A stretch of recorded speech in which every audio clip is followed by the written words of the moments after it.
Set 1 Krishnanagar government girls high school.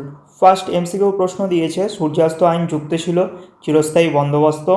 2 নম্বর, ভারতে প্রথম পাটের কারখানা চালু হয়েছিল রিসরায়।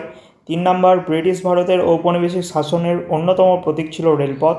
4 নম্বর, আত্মীয় সভা প্রতিষ্ঠিত হয় 1815 সালে। 5 নম্বর, প্রার্থনা সমাজের একজন নেতার নাম হলো মহাদেব গোবিন্দ রানাডে।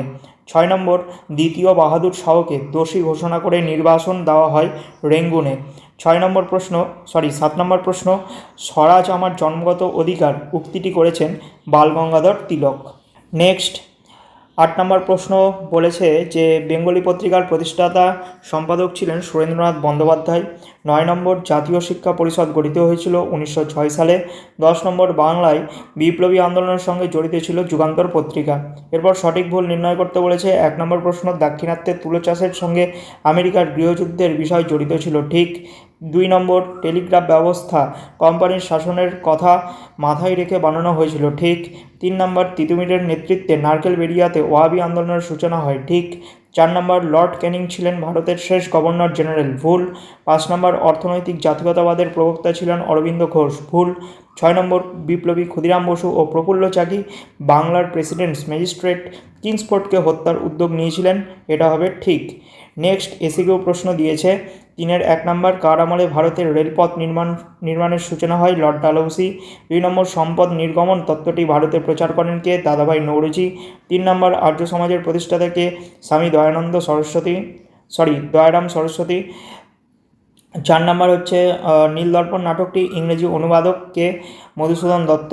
5 নম্বর, বঙ্গলক্ষ্মী কটন মিলস কত সালে চালু হয়, 1906 সালে। এরপর যে 4, 5 এবং 6 দাগের যে প্রশ্ন সেটগুলো রয়েছে তার সবগুলো উত্তর আমি এক এক করে দিয়ে দেওয়ার চেষ্টা করছি। 4-এর 1 দাগের প্রশ্ন, সূর্যাস্ত আইন কাকে বলে, আমি স্ক্রল করে যাচ্ছি, মিলিয়ে নাও। 4-এর 2 নম্বরের প্রশ্ন বলেছে অবশিল্পায়ন বলতে কি বোঝো, এই যে অবশিল্পায়নের অ্যান্সার। 4-এর 3 দাগের প্রশ্ন বলেছে যে দিকু কাদের বলা হয়, দিকুর উত্তর এই যে দিকু কাদের বলা হয় দিয়ে দিলাম, দেখে নাও তোমরা। 5-এর 1 দাগের প্রশ্ন, টিকা লেখো সম্পদের বহির্গমন, এই যে সম্পদের বহির্গমন, উত্তর প্রেক্ষাপট, উদ্দেশ্য, সংজ্ঞা, খুব সুন্দরভাবে লেখা আছে। এরপর 5-এর 2 দাগের প্রশ্ন, টিকা লেখো বলেছে জ্যোতিরাও ফুলে, জ্যোতিরাও ফুলের এই যে প্রশ্নের অ্যান্সার আমি দিয়ে দিলাম। জ্যোতিরাও ফুলে কেন বিখ্যাত, টিকা লেখো, একই জিনিস, উত্তরটা খুব সুন্দর করে দেওয়া আছে, তোমরা দেখে নাও, স্ক্রিনশট নিয়ে নাও এখান থেকে।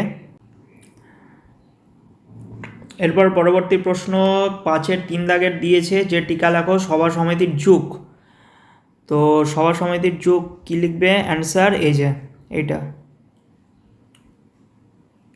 নেক্সট 6 দাগের 1 নম্বর প্রশ্ন, সতীদাহ প্রথা বিরোধী আন্দোলনে রামমোহন রায় ও বিধবা বিবাহ প্রবর্তনে বিদ্যাসাগরের অবদান লেখো।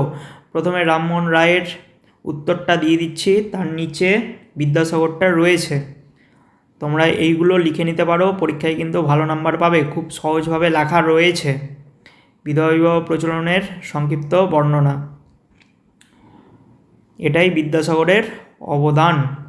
এরপর পরবর্তী প্রশ্ন বলেছে ঔপনিবেশিক ভারত ছিল ব্রিটিশ সাম্রাজ্যের রত্ন, ব্যাখ্যা করো, এই যে উত্তর দিয়ে দিলাম।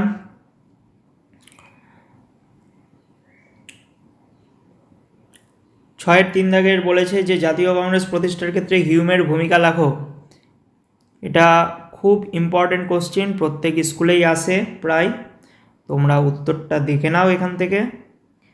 এবং এর সাথে অথবা দিয়ে তোমাদের বইয়ে প্রশ্ন দিয়েছে স্বদেশী ও বয়কট আন্দোলন সম্পর্কে যা যেন লেখো, তো এটার উত্তর কি লিখবে, দেখো স্বদেশী আন্দোলন পয়েন্ট করবে এবং এখান থেকে শুরু করবে, ঠিক আছে, এখান থেকে শুরু করবে, আন্দোলনের উদ্দেশ্য এবং শিল্প দিয়ে শেষ করবে, এত দূর হয়ে গেল। তারপরে পয়েন্টস করবে বয়কট আন্দোলন, বঙ্গভঙ্গ বিরোধী বয়কট আন্দোলন, লেখাটা এখান থেকে স্টার্ট হবে এবং টানা লিখবে, টানা লিখে এই এত দূর শেষ করবে লাস্ট অবধি। তো এই ছিল আজকের আলোচনা। ভিডিওটি ভালো লাগলে অবশ্যই একটা লাইক করো, চ্যানেলে নতুন হলে চ্যানেলটিকে অবশ্যই সাবস্ক্রাইব করে পাশের বেল আইকনে ক্লিক করো এবং পরবর্তী ভিডিও পাওয়ার জন্য পাশের বেল আইকনে ক্লিক করো।